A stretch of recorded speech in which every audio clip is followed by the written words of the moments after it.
Hallelujah. Ngifuna kulamalanga when I was listening around ngilalela ku social media inkulumo nje lekhona kulamalanga lekhulunywako yokuthi Jesu uyabuya. Hallelujah. So ngibone kukuhle nasenhlitweni yami ukuthi nami kuleli bandla as the teacher and the leader in this church ngikufundise lokho. Hallelujah. Ngokuthi I might be not sure or not have any knowledge about the dates, but one thing for sure ukuthi Jesu uyabuya. Hallelujah. Asekele ma date because naye uthi lesuku nalele hour kude mlolatiko kodwa nguye kodwa uNkulunkulu losezulwini qobolwayo bese athi ngiyofika njengelisela nalifika ebusuku ngiyofika ingakalinzelwa kude loyobe angilinzele uma ngifika, but one thing for sure imvozana yemuntu yona iyabuya.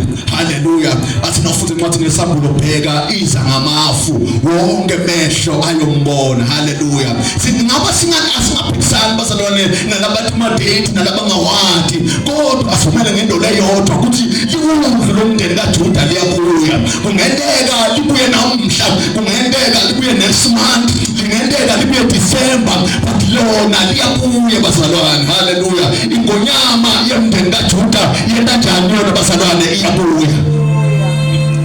Kubuya yena uyabuya bazalwane. Ake sithi singashumayela sithi na uyabuya Jesu is coming. Uyabuya lithi libheka uza ngamafu. Hallelujah. Yena uyabuya. Enhlitweni yami ngimthandazo nami malanga ngithatha nawo umthandazo lothandazo wami Jesu athi babe ngithandazela into leyodwa ukuthi kulaba longiphebona akungalahleki nalo yedwa. Also as I'm praying for Nkosi kulaba lengibaholako longiphebona ukuthi ngibahole kwangathi kodwa umahlala kungalahleki nalo yedwa. Hallelujah. Kwangathi laba lengibaholako bangayibamba lento aze afika umnikati abathole basenzaweni le-right enzaweni lefanele. Lithi iBhayibheli lasifunza khona encwadini yaMateyu number 25 verse number 1 to 13 likhuluma ngetintombi letilishumi 10 visions. Lithi iBhayibheli letisihlanta khona betihlakaniphile letisihlanta khona tilibele. Hallelujah. So when the Bible is talking about 10 visions, likhuluma ngelibandla. The 10 visions lilimele libandla, but the 5 you half yelibandla and another 5 you half yelibandla. And ukhumbula mangithi libandla angisho head of grace, ngisho umtimba wonke waKristu, wonke umuntu methi Jesu uyinkosi libandla. I always say it's leli lisonzo but thina sibandla. So thina nalabakhonza kukhuphi nabakhonza kukhuphi senda libandla leli one. Hallelujah. But half of the church belihlakaniphile kodwa 5 belidibele but babonke bebalinze umyeni ngoba umyeni bekabuya. Lithi iBhayibheli bonke tonke letintombi noma lonke letintombi betinako tibani. Uma tinetibani according to Proverbs number 20 verse 27 it's the spirit of a man, it's a lamp unto God. Umoya wemuntu ulilapho noma ulikhandlela naNkulunkulu. And the spirit of a man uyakhumbula ukuthi umuntu it's a spirit, it possesses the soul and it lives in the body. So uma kuthiwa letintombi letilishumi betinawo emalapho tonke betinawo emalapho ngoba as a church we all have a spirit, not the spirit of God but the spirit of a man. Umoya wemuntu. Remember what the Bible says, our spirit noma umoya waNkulunkulu ufazana nemoya wethu ngoba kunemoya wethu kunemoya waNkulunkulu. Remember what the Bible says, now is the time ukuthi abantu abakhona uNkulunkulu abamdumise ngamoya nangeqiniso ngamoya wabo. Their spirit must yearn to God. Hallelujah. So the spirit of a man is a lamp unto God. That's what it is. Tonke betinato tibane the spirit. And also number 2 kuthiwa la letintombi betinawo emafutha. Betinawo emafutha and amafutha amele umoya ngingafaka nenkolo lapho ethenini emafutha bekakhona and kuthiwa bonke bebanawo amafutha but lithi iBhayibheli ngenxa yokudileya kwemiyeni bahamba dafikela buthongo yethu lethi sihlanu lethi ibele daphelelwa ngemafutha dawanyekele amafutha phela yethu lehlakaniphile they carry extra oil kona dangavuma amafutha aphele wakati ngakhuluma nithi ungavumi kuphelelwa ngemafutha ungavumi kuphelelwa kukholwa ungavumi kutishelwa umoya ongcwele hesithi iBhayibheli ningamcini umoya ongcwele so ungavumi kutishelwa noma kuphelelwa umoya ongcwele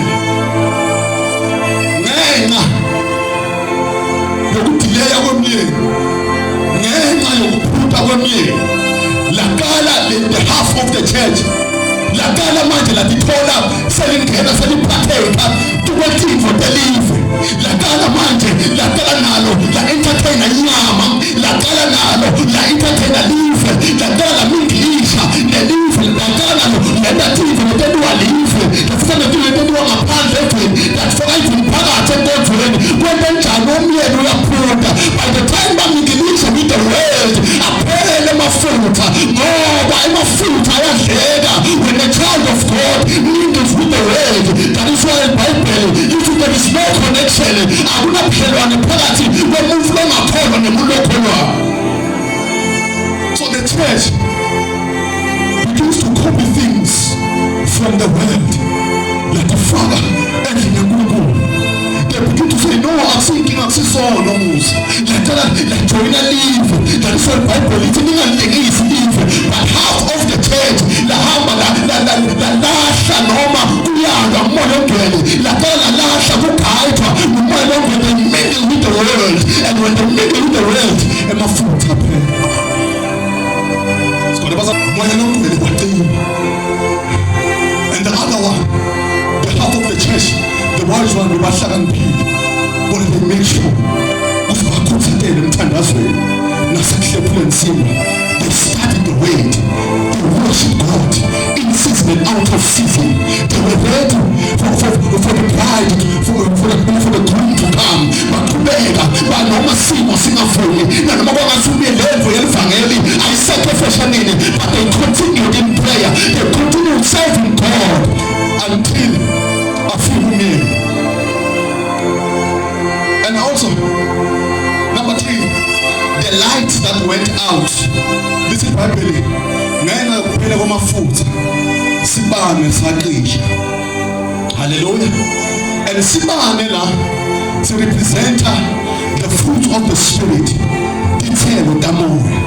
Remember when the Bible says uthi Jesu mina ngingumvini mina ngimagatsha ligatsha nelihlala kimi lelingatheli dithelo ngiyalinquma bese ngiyalahlela ngaphandle ukuthi linyathelo bantu bese liyofakwa emlilweni ligatsha likimi but alitheli dithelo saletha kumbele langa Jesu andlula alambile lithi iBhayibheli wafika komkhiwane ngobonakala umuhle ezashiwo ngakho last kathi kunebantu abanesimo sokumesaba kodwa ngaphakathi babathi imbizi yetiphangako ufuna Jesu nakafika kulesihlahla wathola sisihle kwangathi likhona dithelo but when he became closer wathola ukuthi adikho dithelo. So the light represent dithelo tamoya umzabangelo bathi Jesu nakabuya athola ukuthi akusekho dithelo takamoya but kune dithelo tenyama nomzalo uyosala angumzalwane umzalwane but dithelo dikho. What are the fruits of the spirit? Love, peace, happiness, whatsoever. You can count them. The fruits of the spirit. So Uma afika Jesu, the light was off. The lamp was there, but the light was off because kuphele amafutha. Kucisha umoya ongcwele ngoba lelithelo tamoya ongcwele alivedwa nguwe but livedwa nguye. Uma umuntu athakiwe ngiyotshwala labunathile lobela dithelo na umbona enda nje akahambi nje but ngilemvo la ngiyo namoya ongcwele nakakhona awunofake uthando awunofake ipeace awunofake ijoy lento it comes natural uthi noma baba ngakunyathela khona baba khumbula ukuthi sala kwakho nomuntu bese umnyatheli bese umthayele mama bathola ukuthi nayo futhi ayiyekeleni uNkulunkulu nje konke njalo ngathi sawusilima sawuvela kakhulu no dithelo takamoya bakwathi umgijima uvukasilwe but when the Holy Spirit dwells in you you should change your character as not the character but moya kwela ngulule nolungisa character what inside of you.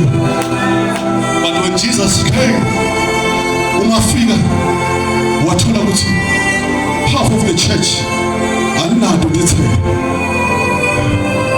libhizi entertainaneni ibhizi ukuthola ithomo elinayo yabona ithomo ikhona but dithelo tamoya likho. Everything is there tingoma letimnanzi ama-voices akhona but the presence of God is not there. The fruit of the Spirit is not there.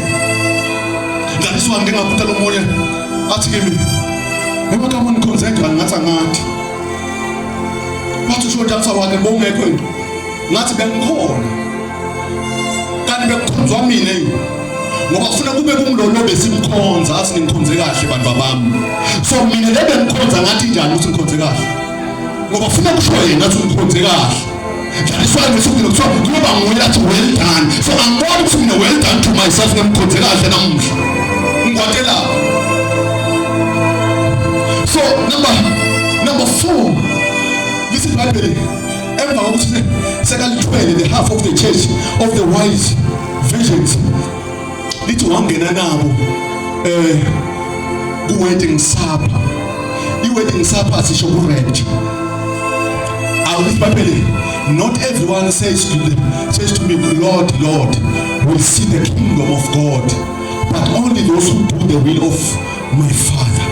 Ngamanye amazwi asiyisonke ku-rapture but ngilabo le ayosina kampilo Jesu athole bagqoliswe ngamalongwe athole bangazange bafuna i-entertainment i-keyboard bangazange bafuna i-entertainment tomorrow but bebafuna nesihlonta bedomela yena befuna yena and also they had the fruit of the Spirit which is love, peace, joy, happiness, perseverance, endurance.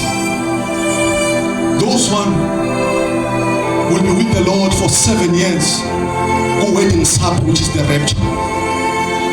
Hallelujah. Ngicela ngidlula because ngothuka le subject mhlawumbe inyanga isiphele. Ngifuna sikondlule. Sikhona bazalwane. So make sure bazalwane ngokuthi inhlito yakhe ilungelelana noNkulunkulu before that day comes esikalade kusilingeni. Hallelujah. According to Samuel chapter number 15 verse 22. 1 Samuel chapter number 15 verse 22. Ngicela lusithole asifunzele. 1 Samuel 15 verse 22. Lo masifunzele Luka 12 verse 30. Luka 12 verse 30. Thanza inkosi kuNkulunkulu wakho ngayo yonke inhlito yakho, ngayo yonke ingqondo yakho, ngayo yonke emandla akho. Hallelujah. Now ukulethe isuku since tonke iprofeto le Jesu watisho lefune tendeke ngembi kokuthi abuye. Tonke uma usuyabala most of them setendekile. That is why people conclude and say he's coming back this year. Why basho bathatha ngoba konke lo wakuprofeta kuthi tokwendeka ngembi kokuthi indvodzana yemuntu ibuye sekwendekile. Also if you remember kwencwadini Isaiah uthi before the coming of the Son of Man the moon will turn red. Hallelujah. That is why hence they are predicting today the moon will turn red. That means after that the Son of Man is coming back. Hallelujah. So now people are trying to bazama kulunga lokungemanga kulunga kwesikhathi because so no now Jesus is coming asizameni kulunga asizameni kulahla lokho asizameni kwenda kahle since Jesus is coming anytime and athi Jesu that what you are doing lenza lenendalo aliyendi ngoba ningithanza mina aliyendi ngoba nifuna mina you are doing it out of fear you are doing it out because nibalekela sihoko uthi angifuni mina lokho all I desire is your love because it is written for God so loved the world that he gave his only begotten Son. For God so loved, it was out of love that God gave. God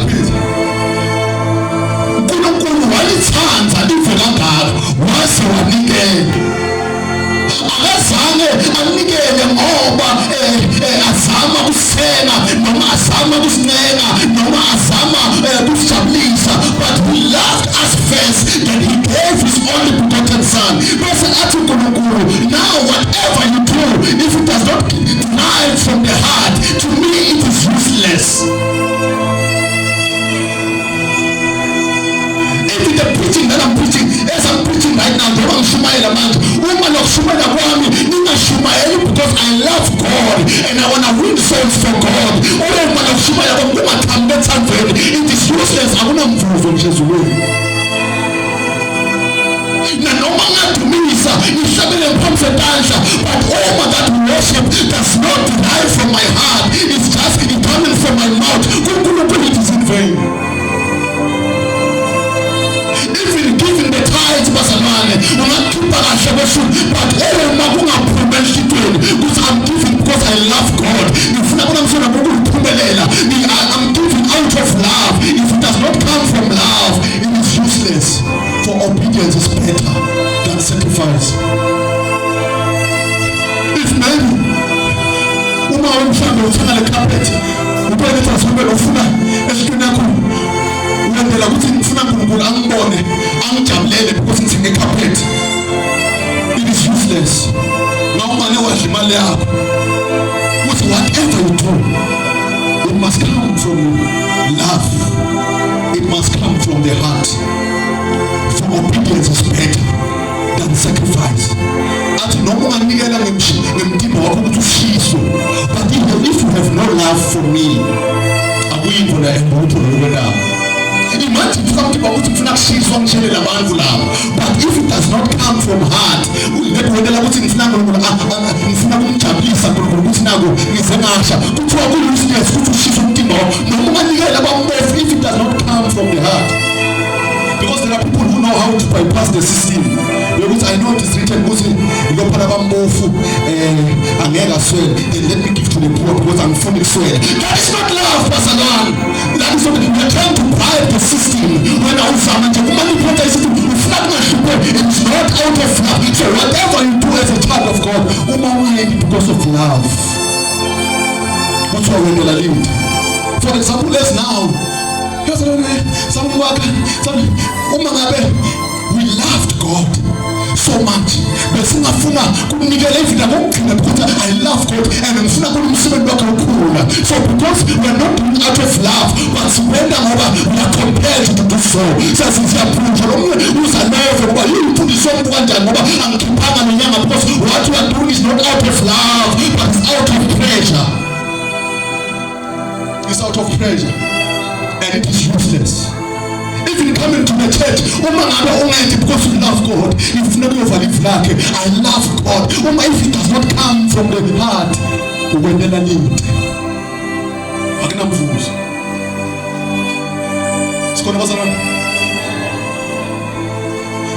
you know what you cannot do anything to please God?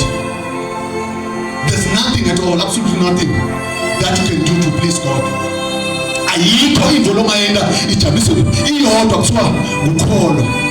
Number 2 is love. Love the Lord your God. Another sign that shows us in Sanzi Kurungul. Umakela tini, ukele ino, ingendege. Mundu hambi uhlale ekhaya.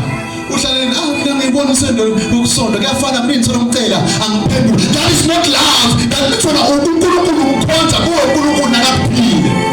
uNkulunkulu sometimes ngiyathola ucela ngaphendula ucela ngaphendula hayi ngoba ngingenalo impendulo but I wanna see ukuthi uyoqhubeka ukhona yini engaphendulanga athi noma ethule noma ngathula akusuthi lutho.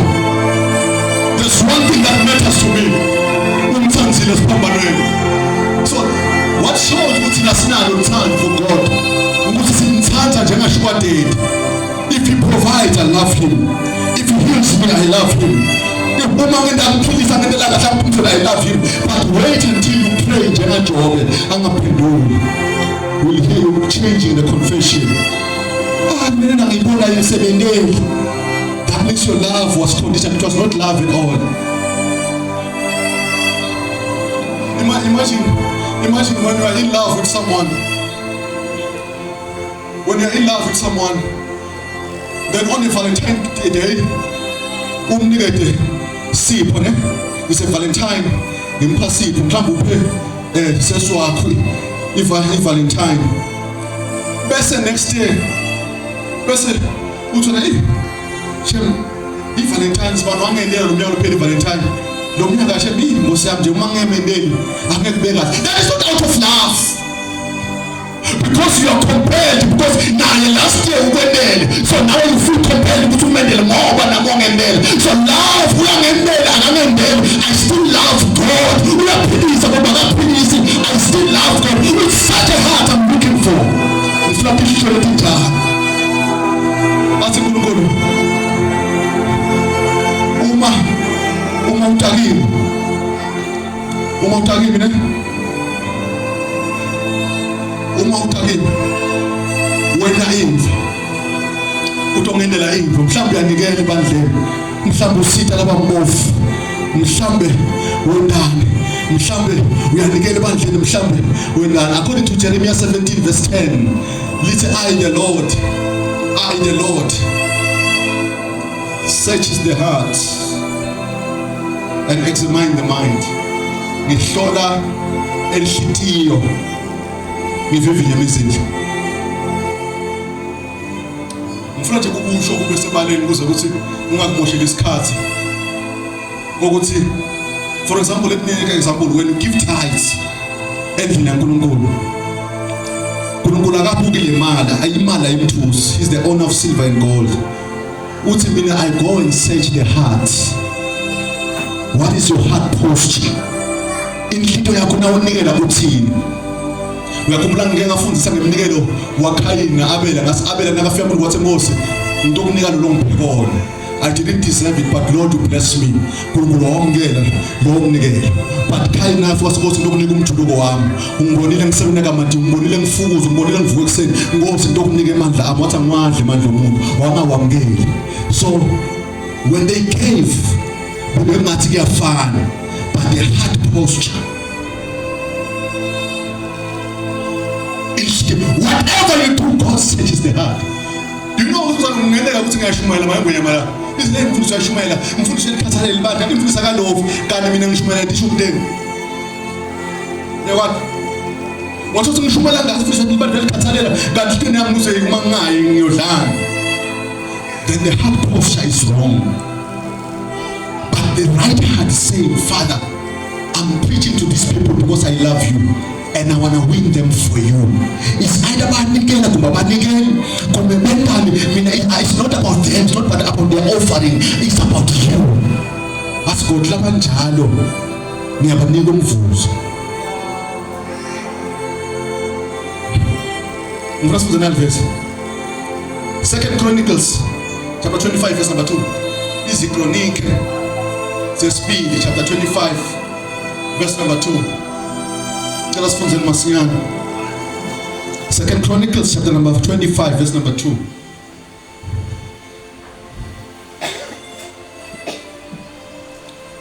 Chronicles zesibili chapter 25 verse number 2. Who did what was pleasing in the Lord's eyes, but not with a perfect heart. As much as Google, but the heart posture was wrong. Imagine uma ungasuka umzalwane athi ngifuna kunakhela lesondo ngilakhe ngiliqede. It is good in the Lord's eyes. Ngakhe lentempeli. But noma kunjalo uthi mina ngiyandlula the act and search the heart and examine the mind. And in the Bible, learn what I did, amaziyo, what's pleasing in the eyes. Okay, number one, pasile mehlweni kuhle. But when God went to check the heart, He did out of not out of a good heart. When nila kufuna kubonwa, kufuna kupraiswa, kufuna bangibone, then their heart was wrong.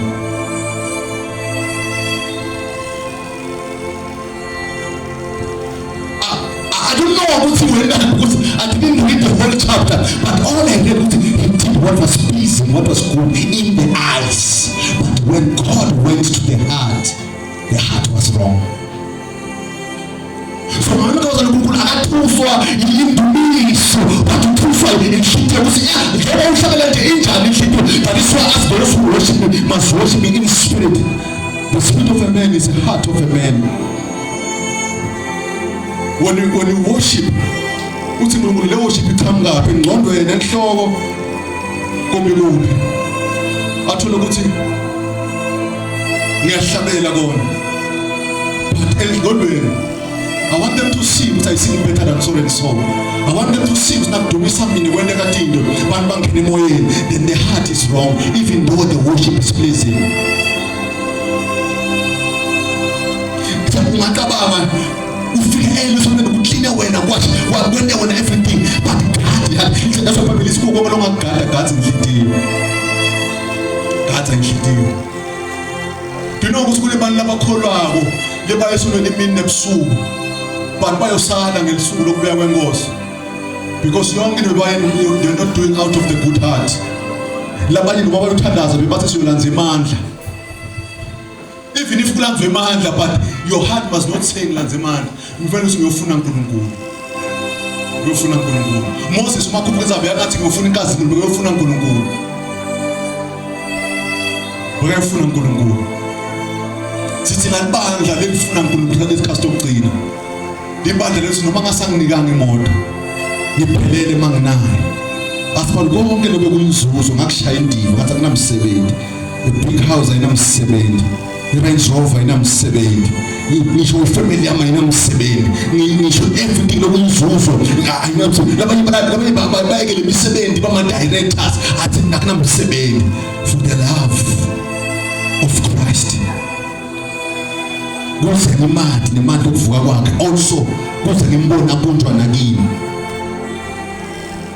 The heart posture. Some of us sishumayela kahle, sidumisa kahle, sinikela kahle, but isihlonto tudimbi. Ngisho family yakini khona abantu ongabakhulumisi. Nasemphakathini khona abantu ongavani nabo but uyakholwa. Labanye bethu thola une bitterness, une anger. Ngoba mina ngiyeshesha kunyanya mina. We are a child of God. Ngihlityo yini? Ngihlityo yini? Labanye njengoba sihleli sila inkonzweni esiyakhonza but nasibaphuma lobe xoka ukuthi umbone lesibani umbone umbone lehle because when you came here in your hand ngoba into ofuna uNkulunkulu kule nto bhalisa inamba so bangibona nami ngiyeda so that bathi libandla litokugwaba sitokugwaba kona but God is looking for the heart. Akafuni even attendance yakhe ebandleni.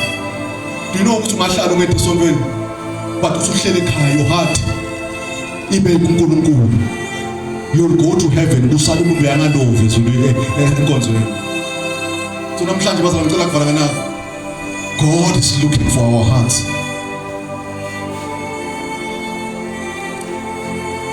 Uma ufuna ukuthi Matthew 22 verse 20 ngicela kuvala kana Jesu uthi bayambuta abafundi bakhe bathi Jesu sikhiphe ini text kumbe singakhiphi as children of God. Uthi Jesu whose picture is in the coin. Sabande lesithombe lesilapha emalini. Basi labafundi sasiza. Uthi nikanisiza lokuwasiza. And bese ninika uNkulunkulu lokwaNkulunkulu. Do you know ukuthi shokuthi le verse? Uthi nikani Kesari kwakhe ngoba le mali nesithombe sakhe. Bese nine nikani uNkulunkulu lokwaNkulunkulu. Ngamanye amagama nikani uNkulunkulu inhlityo tenu. Akwangivakahle. Ngamanye amagama God is spirit. So those who worship him must worship him in spirit. Ngamanye amagama give God your spirit because your spirit is a picture of God. So give God your spirit because God is spirit. You have uma kuthiwa makehlophe umuntu wadala umfanekiso uNkulunkulu akusho the body. Umtima ufana uNkulunkulu. That is why awude ufuyethunele but our spirit resembles God. That is why I suggest to give God what is God's. Heal your spirit because the money have Caesar's picture and your spirit is the picture of God. So give your spirit to God.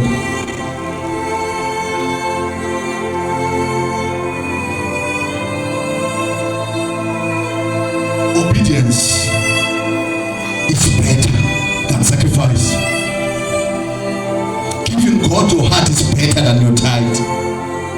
Giving God your heart is better than kungabi absent ebandleni.